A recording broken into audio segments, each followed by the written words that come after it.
If you're a young Catholic, I bet you can relate to this story. When I went to college, I had grand hopes of learning so many things. How does the world work? How can we make it better? What's the meaning of this world that we're living in? And what I was told was the following. The story of humanity is nothing more than the tragedy of a domineering patriarchy. For centuries, men have used their privilege, their physical strength, their economic position to exploit women, to subdue them, to marginalize them. This is the way we should view the human story. And one of the principal underlying structures of this unjust patriarchy is religion, Christianity especially. In the New Testament, we see outrageous claims made against the inferior nature of women.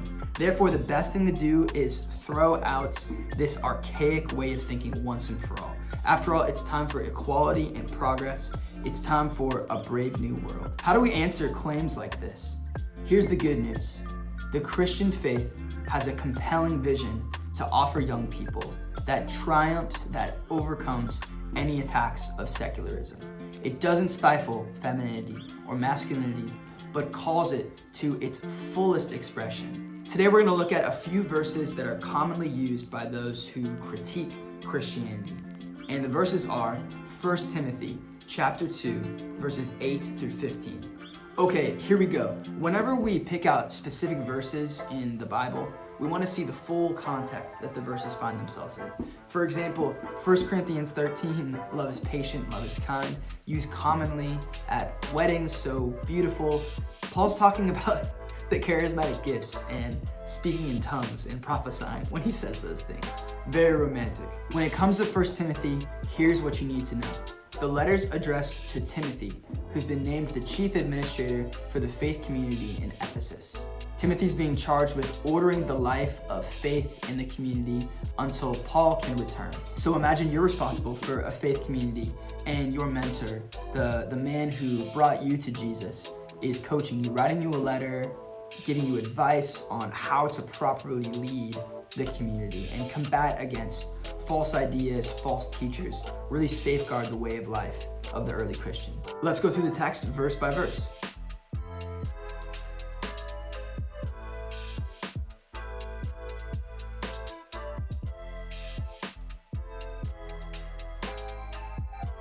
In verse 8, it's about men. How ought men to act when the community comes together to publicly worship or to take part in the liturgy? Paul says he wants to see in every place men praying, lifting up holy hands without arguments or anger. Why would this be? Well, there was probably anger and quarreling and disagreements happening in Ephesus, most likely because of people teaching false doctrine or turning to meaningless talk.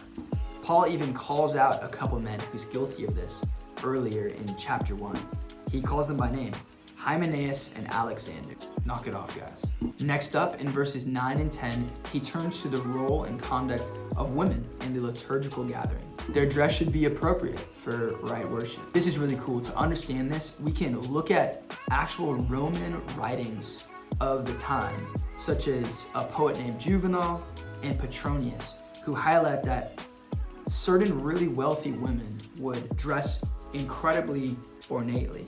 And evidently, this was happening when the Christians would come together for the liturgy. And Paul's saying this is to be avoided.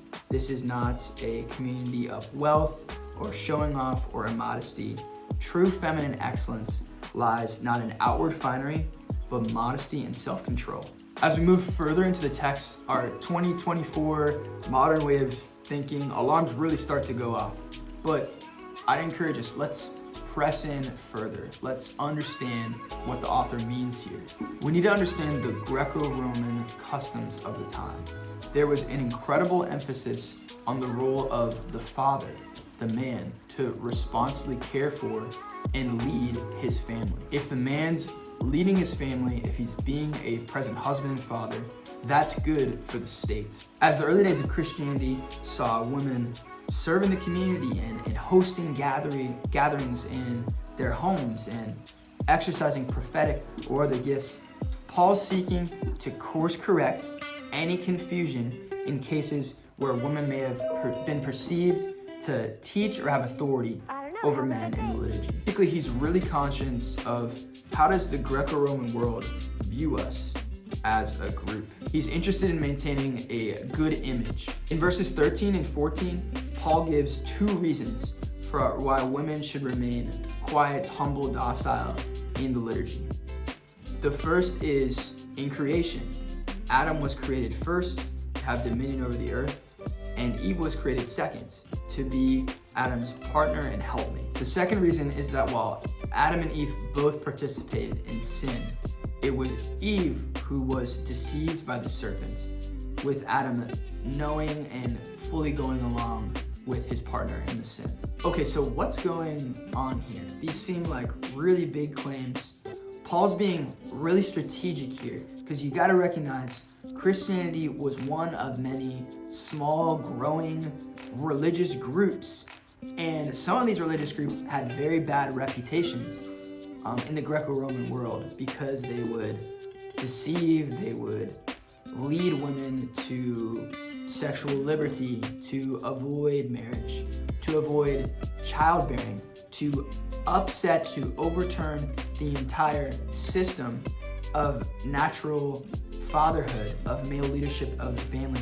So Paul's trying to say, we are not that. We are ordered towards the health of the family and the state.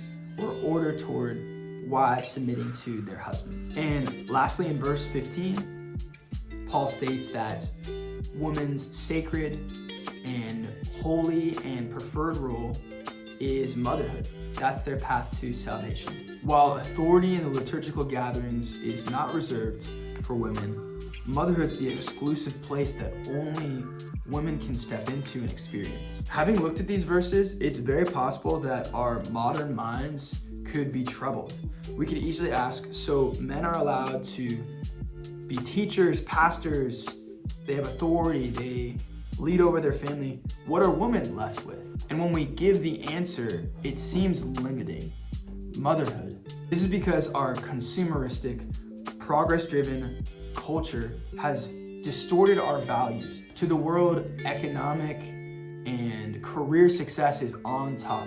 But with a biblical perspective, we're reminded, we wake up to know that relationships, holiness, and self-sacrificing love are what really matter and last in this life.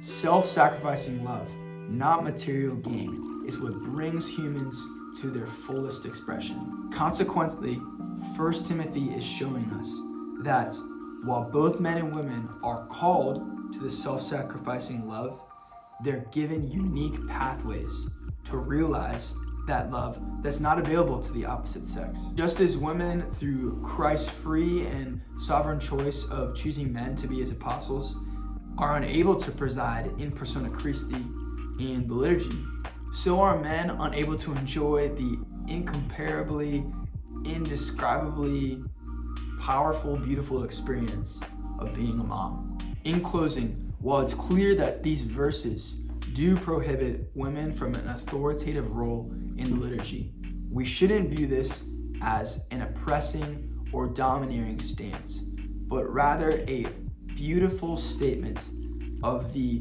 diversity and goodness of each sex and the unique gifts and abilities that are exclusive to them that they can possess. We need men, to serve, to protect, to fight for the dignity of women. And we need women to be women, to bring their nurturing, their receptivity, their feminine genius to the world. It's good to be a man. It's good to be a woman. Pope John Paul II expresses it beautifully in his 1995 letter to women. He says, "In this vast domain of service, the Church's 2,000-year history, for all its historical conditioning, it has truly experienced the genius of women. From the heart of the Church, there have emerged women of the highest caliber who have left an impressive and beneficial mark in history." We can think of countless women saints who, without experiencing the innate male experience of ordained ministry have forever changed the church. St. Catherine of Siena, St. Teresa of Avila, St. Therese of Lisieux, Mother Teresa of Calcutta, Mary, the Mother of God. Difference doesn't negate the importance. We need femininity in the church. So as we navigate the culture today, young people, know that the diversity, the goodness of masculinity and femininity complement each other. And it's our task to engage the world in conversation, proclaiming the truth that diversity, a hierarchy even, where men are called to a specific role of service and leadership, and women are called to the beauty of nurturing motherhood. All men are called to be fathers, all women are called to be mothers in some sense. If we can present that goodness and truth to the world, there's so much healing that can occur in the conversation of gender and sexuality. And so I hope this explanation of 1 Timothy chapter 2, 8 through 15 has really blessed you, benefited you, and will lead you to dive deeper into the beautiful mystery of how God has expressed his image in masculinity and femininity. God bless you.